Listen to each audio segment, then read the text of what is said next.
You know that feeling when you realize you're in love with someone you absolutely shouldn't be in love with? When every logical part of your brain is screaming that this is wrong, but your heart refuses to listen. That's where I am right now, and I honestly have no idea how I got here. Or maybe I do, and I've just been lying to myself about it for years. I'm 24 years old, and I'm in a secret relationship with my 22-year-old stepsister. There, I said it. And before you click away thinking this is some weird fantasy story, I promise you it's not. This is my actual life, and it's complicated in ways I never could have imagined. This is a real Reddit story about family drama, forbidden love, and a situation that could blow up everything if anyone ever found out. I'm turning to Reddit because I genuinely don't know what to do anymore. I can't talk to my friends about this. I can't talk to my family about this.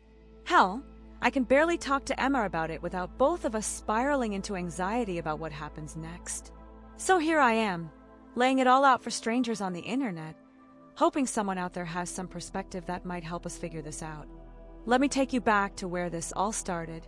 I was 14 years old when my mom married Emma's dad. It wasn't one of those surprise weddings where suddenly you have new siblings overnight. They'd been dating for a couple of years before they decided to tie the knot.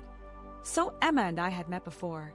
But meeting someone at occasional family dinners is completely different from living with them, sharing a home, and trying to figure out how to be a family. When they finally got married, it meant our two separate worlds had to merge into one. My mom, me, Emma's dad, and Emma, all under one roof. And let me tell you, it was awkward as hell. I was a moody teenager who was still processing my parents' divorce, even though it had happened years earlier. I missed my old life, my old house, the way things used to be before everything changed. I didn't want a new family. I wanted my old family back, even though I knew that was never going to happen. Emma was 12 when we became step-siblings, and honestly, I didn't know what to think of her at first. She was this quiet kid who kept to herself most of the time. While I was dealing with my resentment by being sulky and withdrawn, she seemed to be processing it all by just trying to disappear. We lived in the same house, ate dinner at the same table, and passed each other in the hallways, but for the first several months, we barely spoke beyond basic pleasantries. I remember thinking at the time that we'd never actually be close. We were just two kids whose parents happened to fall in love, forced to share a space and pretend to be siblings. It felt fake, like we were all playing parts in a family sitcom that nobody actually wanted to be in. I had my room. She had hers, and we maintained this careful distance that felt safe and uncomplicated. But somewhere along the way, something shifted. I can't point to a specific moment when Emma and I went from awkward step-siblings to actual friends. It just sort of happened, gradually, like a plant growing so slowly you don't notice it until suddenly it's there, fully formed. We both went through our awkward phases together, the bad haircuts, the questionable fashion choices, the music tastes we'd both be embarrassed about now. There's something bonding about going through adolescence alongside someone, even if they weren't originally part of your plan. I remember one night when I was 15, I was struggling with my math homework. Algebra had never been my strong suit, and I was getting frustrated to the point of wanting to throw my textbook out the window. Emma knocked on my door and asked if I needed help. Turns out, she was actually pretty good at math. She sat down at my desk and walked me through the problems, patient and clear in a way that my teacher had never been. That night, something changed. She wasn't just my stepsister anymore. She was someone who had my back. A few months later, I went through my first real breakup. I was 16, and I thought I was in love with this girl from my chemistry class. When she dumped me for a guy on the football team, I was devastated in that dramatic way only teenage heartbreak can achieve. I didn't want to talk to anyone about it, especially not my mom or my stepdad. But Emma noticed I was off. She showed up at my door with a bag of chips and asked if I wanted to watch a movie. We ended up staying up until 2 a.m, just talking. She didn't try to tell me everything would be okay or offer empty platitudes. She just listened, and somehow that made it better. From that point on, we became each other's go-to person. When her best friend betrayed her trust by spreading rumors at school, I was the one she came to. When I was stressed about college applications, she'd make me laugh with stupid jokes until I could breathe again. We had inside jokes that nobody else understood. We could communicate with just a look across the dinner table. To everyone on the outside, we were the perfect example of a blended family success story, step-siblings who actually got along. But even as we got closer, there was always this weird tension that I couldn't quite explain. It wasn't something I thought about consciously, but it was there, humming beneath the surface of everything. Sometimes I'd catch myself noticing things about her that I shouldn't notice. The way she laughed, the way she'd tuck her hair behind her ear when she was concentrating. I'd push those thoughts away immediately, telling myself it was just the weirdness of our situation. After all, it's not exactly normal to suddenly have a sister who isn't really your sister, right? We both had our own social lives, our own friends, our own romantic interests. I dated a couple of girls in high school, and she had boyfriends too. We'd talk about our relationships with each other, giving advice like friends do. But no matter what else was going on in our lives, we always seemed to find our way back to each other. If I had a bad day, she was the person I wanted to talk to. If something good happened to her, I was the first person she'd tell. When I left for college, it was the first time in years that we weren't living under the same roof. I was 18, heading off to a school about 3 hours away, and I honestly thought that maybe the distance would help. I'd been having these confusing feelings that I didn't want to examine too closely, and I figured that being away from home, away from her, would put everything back into perspective. I'd make new friends, date new people, and those weird moments of tension would fade into nothing. I did date someone at school, a girl named Rachel who was smart and funny and objectively great. But here's the thing, it never felt right. Even when I was with Rachel, I found myself thinking about Emma. I'd see something funny and want to tell Emma about it instead of the girl sitting next to me. When something stressed me out, I'd call Emma to talk it through. Rachel eventually broke up with me, and honestly, I wasn't even that upset about it. That probably should have told me something right there. Emma and I kept in constant contact the whole time I was away. We texted every day, called at least a few times a week, FaceTimed whenever we could. We'd share all the little details of our days, the boring lectures, the weird people in our classes, the frustrations with roommates, everything. I found myself looking forward to talking to her more than anything else. She was my best friend, my confidant, the person who knew me better than anyone. But somewhere in the back of my mind, I knew it was more than that, even if I wasn't ready to admit it. Then came the summer after my first year of college. Being back home felt strange at first, like I was visiting a place I used to live rather than actually living there. But Emma and I picked up right where we left off, like no time had passed at all. Except things were different now. She had grown up a lot in the year I'd been gone.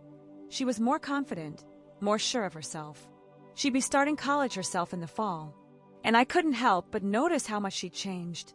It wasn't just physical, though that was part of it. It was everything. The way she carried herself, the way she talked about her plans and dreams. She wasn't the 12-year-old kid I'd first met anymore. She was a woman, and I couldn't stop seeing her that way. We started spending more time together, just the two of us. We'd go for long drives with no destination in mind, windows down, music playing, talking about everything and nothing. We'd visit old places we used to hang out at when we were younger, the park where we used to feed the ducks, the ice cream place with the ridiculous 50 flavors, the bookstore where we'd browse for hours. It felt easy and familiar, but that tension I'd always felt was stronger than ever. It was like there was this electric current running between us that neither of us wanted to acknowledge. One night in July, we were sitting on the roof outside my bedroom window. It was something we used to do as teenagers, climb out there on warm nights and just talk under the stars. We'd done it 100 times before, but this time felt different. We were talking about college, about the future, about how weird it was that we were adults now with real responsibilities and decisions to make. At some point, she leaned her head on my shoulder. It was a simple gesture, something that would have felt normal years ago. But my heart started racing. I could feel every point where her body touched mine, hyper-aware of her proximity in a way that terrified me. Neither of us said anything about that moment. We just sat there for a while longer, then went back inside and said goodnight like nothing had happened. But something had happened. We both knew it, even if we couldn't talk about it. I lay awake that night trying to convince myself that it was just nostalgia, that we were both feeling sentimental about the past, that it didn't mean anything. But I knew I was lying to myself. That fall, I went back to school, and Emma started her first year at a college about an hour from mine. We stayed even closer than before. We'd FaceTime late at night, when both of us should have been sleeping, talking about how weird it was to be adults, how much responsibility sucked, how much we missed those summer nights. I knew I shouldn't be feeling this way about her. I knew it was wrong, but I couldn't help it. She was the person I could be completely honest with, who knew everything about me, all my flaws, all my fears, all my dreams. And I felt like I knew her in a way that no one else ever could. Then came Thanksgiving. It was November of last year, and it was the first time we were both back home together since that summer. The whole family was there, my mom, her dad, even some extended family. It should have been a normal holiday, full of turkey and football and the usual family dynamics. But Emma and I kept stealing glances at each other across the dinner table, and I could feel that tension building again. That night, after everyone else had gone to bed, Emma and I stayed up in the living room. We were supposed to be watching a movie, but we ended up just talking and laughing like we always did.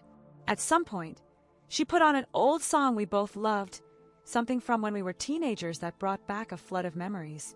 She stood up and pulled me up to dance, which was ridiculous because neither of us can dance. We were both laughing, stumbling around the living room, and it felt perfect and simple and right. And then she kissed me. I wish I could say that I pushed her away, that I did the right thing and reminded us both why this couldn't happen. But I didn't. I kissed her back. And in that moment, everything else fell away.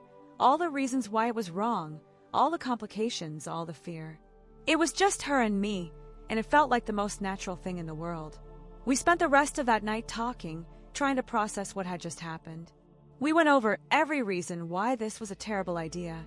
We talked about what it could do to our family, to our parents' marriage, to everything. We discussed whether we should just pretend it never happened and go back to being normal step-siblings. But even as we said all the right things, neither of us really wanted to forget it. Neither of us wanted to pretend. We told each other it was a mistake, that it would never happen again. We made plans to keep our distance, to recalibrate our relationship, to go back to how things were before. But of course, it did happen again. And again. Every time we saw each other, we told ourselves it would be the last time. But we couldn't stay away. That was almost a year ago now.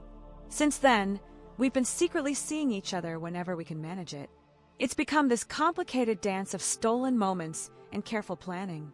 When we're both home for breaks, we act normal around our parents during the day, then sneak out late at night to be together.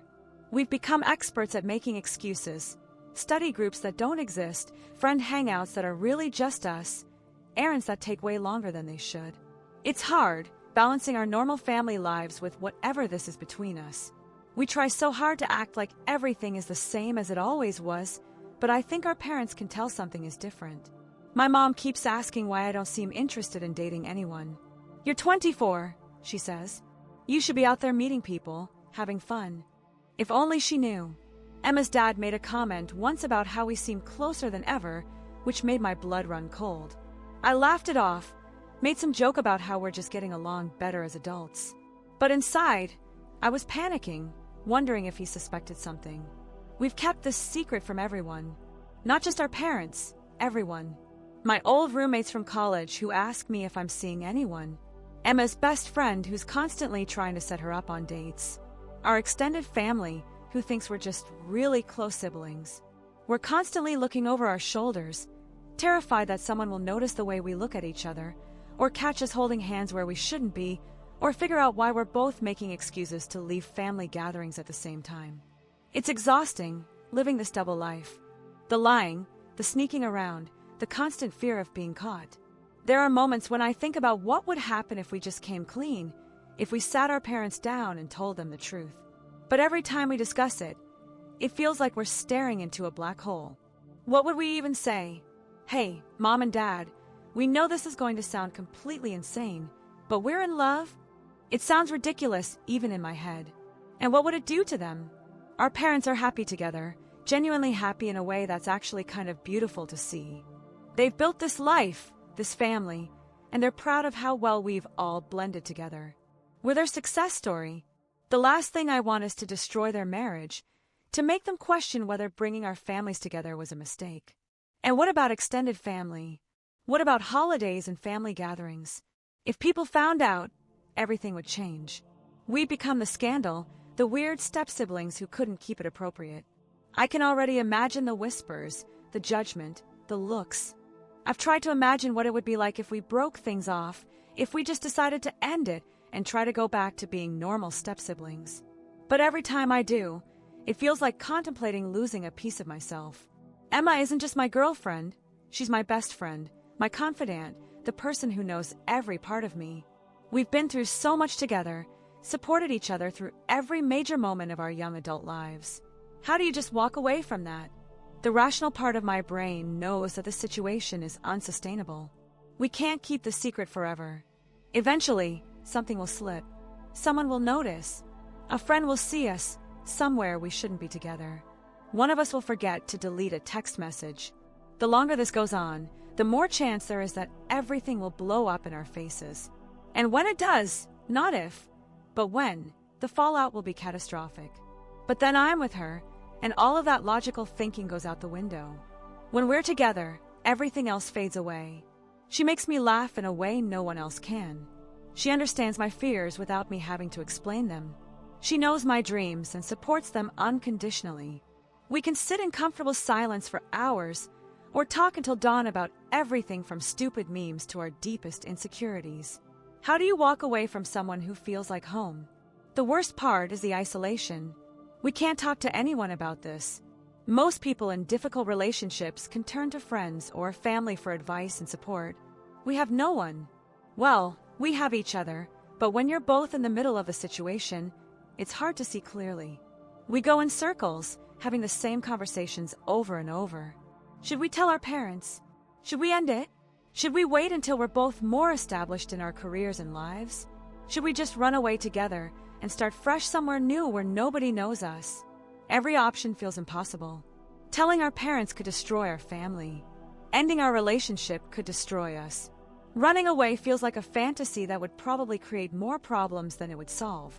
And continuing as we are, living in constant fear and secrecy, is slowly eating away at both of us.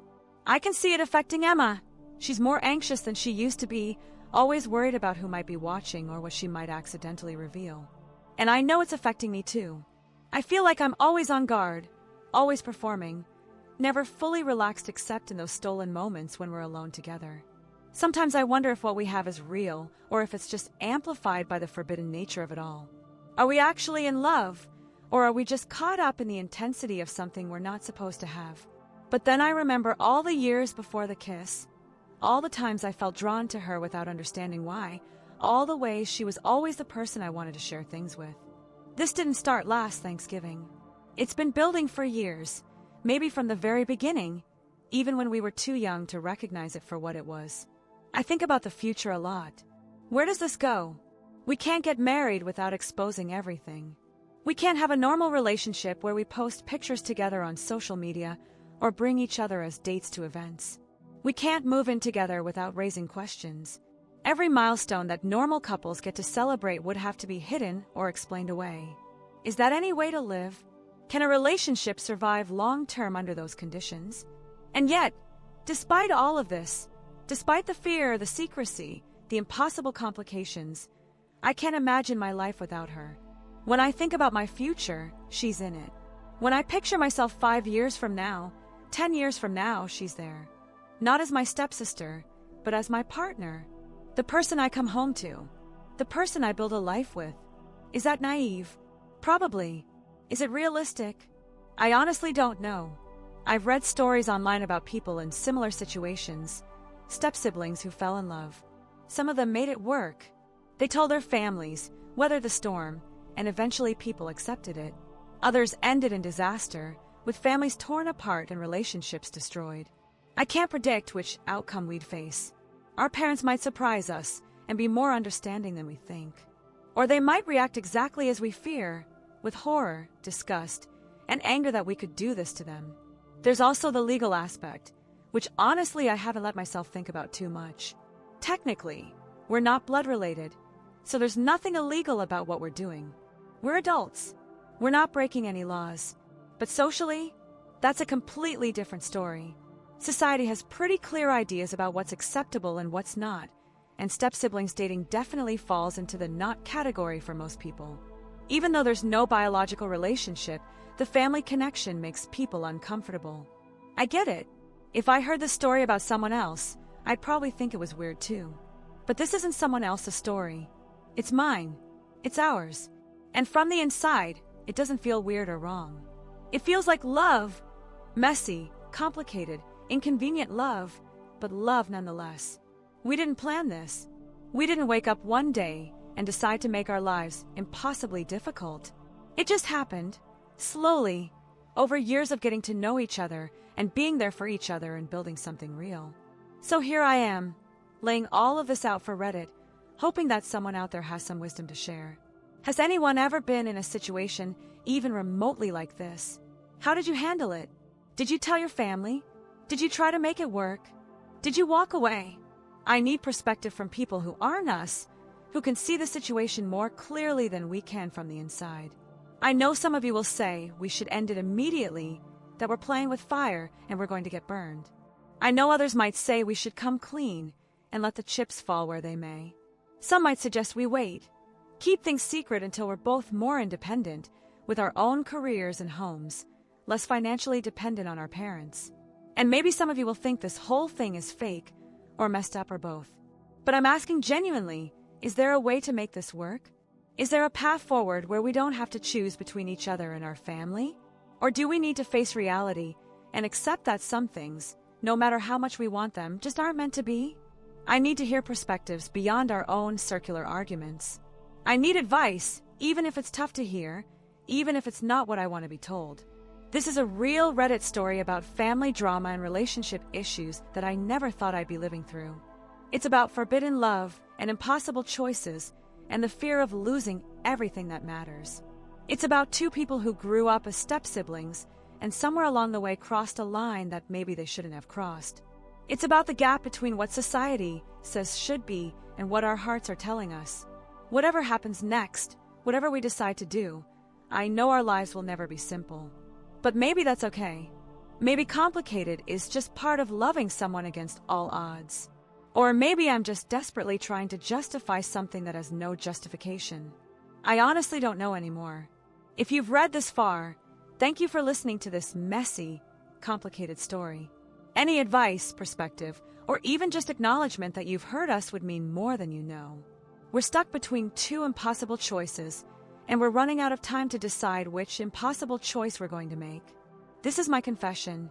This is our story, and we genuinely have no idea how it ends. What would you do?